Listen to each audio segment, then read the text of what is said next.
ഇതെന്താന്ന് മനസ്സിലായോ? ഇതാണ് പൊട്ടുവെള്ളരി. ഇത് തൃശ്ശൂർ ജില്ലയിൽ കൊടുങ്ങല്ലൂർ ആ ഭാഗത്തൊക്കെ കൂടുതലായിട്ട് കണ്ടുവരുന്ന ഒരു ഐറ്റമാണ് കേട്ടോ. ഇത് ശരിക്കും നമുക്ക് പാല് വെച്ചടിച്ച് കുടിക്കാനൊക്കെ നല്ലതാണ്. അത് ചൂട് സമയത്താണ് കൂടുതൽ ഇത് കിട്ടുന്നത്. ഞങ്ങൾ ഒരിക്കൽ അങ്കമാലി സൈഡിൽ നിന്ന് വരുമ്പോൾ അവിടെ വെച്ചിട്ട് ഞങ്ങൾക്ക് ഇത് കിട്ടിയിട്ടുണ്ട്. ഞങ്ങൾ ഒരിക്കൽ ഇത് കഴിച്ചിട്ടുണ്ട്. ഇതെന്താന്ന് വെച്ചാൽ സാധാരണ നമ്മുടെ ഒരു വലിയ കുമ്പളങ്ങയുടെ ഒക്കെ ഒരു ഷേപ്പിലാണ് ഉണ്ടാവുക, പച്ച നിറത്തിൽ.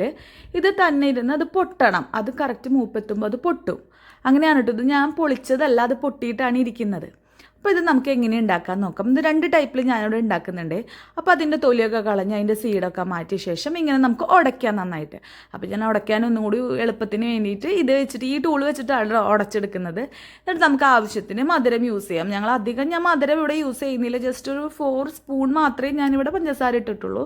അത് വെച്ച് ഉടയ്ക്കുമ്പോൾ ഓട്ടോമാറ്റിക്കലി ഇതിൻ്റെ ഉള്ളിൽ നിന്ന് തന്നെ അതിന് വെള്ളം വരും. ഇതിപ്പോൾ ഇതിൽ കണ്ടോ ഒരു ലിക്വിഡ് ഫോമിലായി തുടങ്ങിയത്. അത് ഓട്ടോമാറ്റിക്കലി ഇതിൽ നിന്ന് വരുന്ന വാട്ടർ കണ്ടൻറ്റ് തന്നെയാണ് കേട്ടോ. ഞാനിതിൽ വെള്ളം ആഡ് ചെയ്തിട്ടില്ലേ.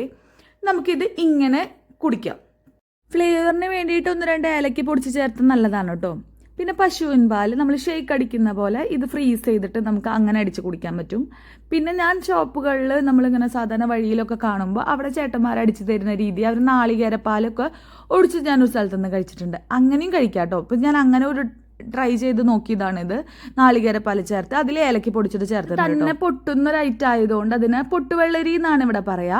നിങ്ങളുടെ നാട്ടിൽ വേറെ എന്തെങ്കിലും പേരുണ്ടെന്നുണ്ടെങ്കിൽ ഒന്ന് കമന്റ് ചെയ്യണേ, ഒന്ന് അറിയാനുള്ള കൗതുകത്തിനാ. ഇത് അച്ഛനാ ഞങ്ങൾക്ക് ഇത് ആദ്യം മേടിച്ചു തരാം. അച്ഛന് ഭയങ്കര ഇഷ്ടമാണ്. അപ്പം അച്ഛൻ ഇങ്ങനെ ഞങ്ങൾക്ക് കഴിക്കാൻ വേണ്ടി മേടിച്ചു കൊണ്ടുവന്ന് അങ്ങനെ ഞങ്ങൾ വീട്ടിലുണ്ടാക്കാറുണ്ട്. അപ്പോൾ ചൂട് സമയത്ത് കഴിക്കാൻ നല്ലതാണ് കേട്ടോ. അപ്പോൾ എല്ലാവരും ഇങ്ങനത്തെ കിട്ടുന്നുണ്ടെങ്കിൽ ഒന്ന് ട്രൈ ചെയ്ത് നോക്കേ. അപ്പോൾ ഓക്കെ, ബായ്.